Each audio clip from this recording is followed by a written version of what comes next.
اگر تم سکون کی تلاش میں ہو، اگر تم قرار کی تلاش میں ہو، اگر تم اطمینان کی تلاش میں ہو تو کہیں اور بھاگنے کی ضرورت نہیں۔ اگر تمہیں دل کا سکون چاہیے ہے تو پھر فلمیں، ڈرامے یا گانے نہیں سننا، ان کو سننے کی، دیکھنے کی ضرورت ہی نہیں۔ رب تعالیٰ فرماتا ہے کہ اگر تم سکون حاصل کرنا چاہتے ہو، اور وہ سکون جس کو سکون کہا جاتا ہے، تو رب تعالیٰ فرماتا ہے میرا ذکر کرو۔ تو جس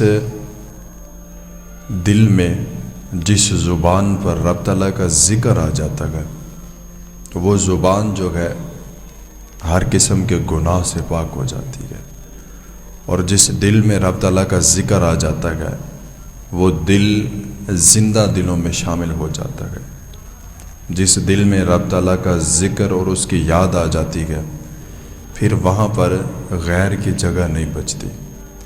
جہاں پر رب تعالیٰ کا ذکر اور رب تعالیٰ کی یاد ہو، وہاں پہ پھر دنیا بسیرا نہیں کر سکتی۔ آج اگر ہمارا دل اداس ہے یا پریشان ہے یا ٹوٹا ہوا ہے، تو اس کی وجہ یہ ہے کہ ہم نے اس دل کو ذکر اللہ سے ہٹا کر دنیا کے پیچھے اپنے دل کو لگا لیا۔ اللہ کی یاد کو دل سے نکال کر ہم نے دنیا کی محبت کو جو ہے وہ دل میں ڈال رکھا ہے، جس وجہ سے آج ہر دوسرا بندہ جو ہے دل کی کیفیت کی وجہ سے بہت پریشان ہے۔ تو میرے بھائیوں، اللہ تعالیٰ نے فیصلہ فرما دیا، اللہ تعالیٰ نے یہ حکم دے دیا کہ تم دنیا کے کسی بھی کونے میں چلے جاؤ، تمہیں دل کا سکون حاصل نہیں ہوگا۔ تم چاہے جتنا مرضی کوشش کر لو، تم چاہے جو مرضی کر لو، دل کا سکون تمہیں رب تعالیٰ کی یاد میں ہی ملنا ہے۔ تو رب تعالیٰ کی یاد کو جو ہے اپنی زندگی کا معمول بنائے۔ رب تعالیٰ کے ذکر کو جو ہے اپنی زندگی کا معمول بنائے۔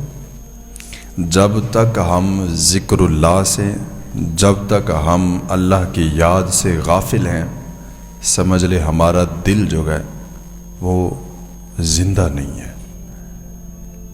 جیسے جسم کو طاقت دینے کے لیے، توانائی دینے کے لیے کھانے کی ضرورت پڑتی ہے، آنکھوں کو، بینائی کو طاقت دینے کے لیے سرمے کی ضرورت پڑتی ہے، یعنی اسی طرح دل کو زندہ رکھنے کے لیے رب تعالیٰ کا ذکر ضروری ہے۔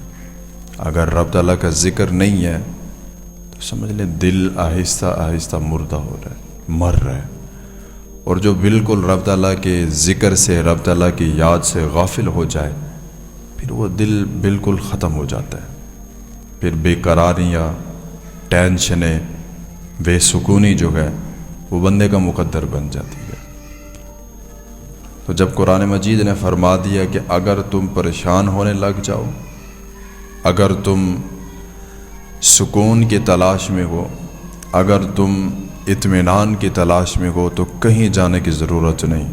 بس ایسا کرنا، باوضو ہو کر مسجد میں آ کے 2 رکعت نماز ادا کر لینا اور اللہ کا ذکر کرنا، بس۔ اور زندگی میں کبھی بھی کوئی پریشانی ہو، کسی چیز کی ضرورت ہو،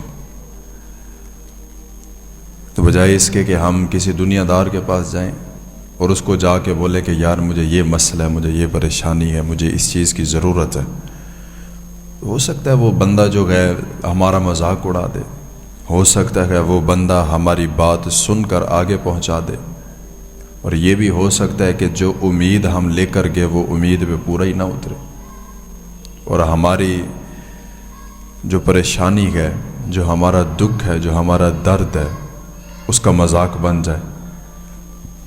تو ایسا کرنے سے بہتر ہے کہ بندہ جو ہے وہ اللہ کی بارگاہ میں آ کر سر بسجود ہو کر ذکر اللہ میں اپنے دل کو مگن رکھ کے رب تعالیٰ کی بارگاہ میں جو ہے نا یہ اپنی عرضی پیش کرے کہ باری تعالیٰ مجھے یہ پریشانی ہے، مجھے اس چیز کی ضرورت ہے۔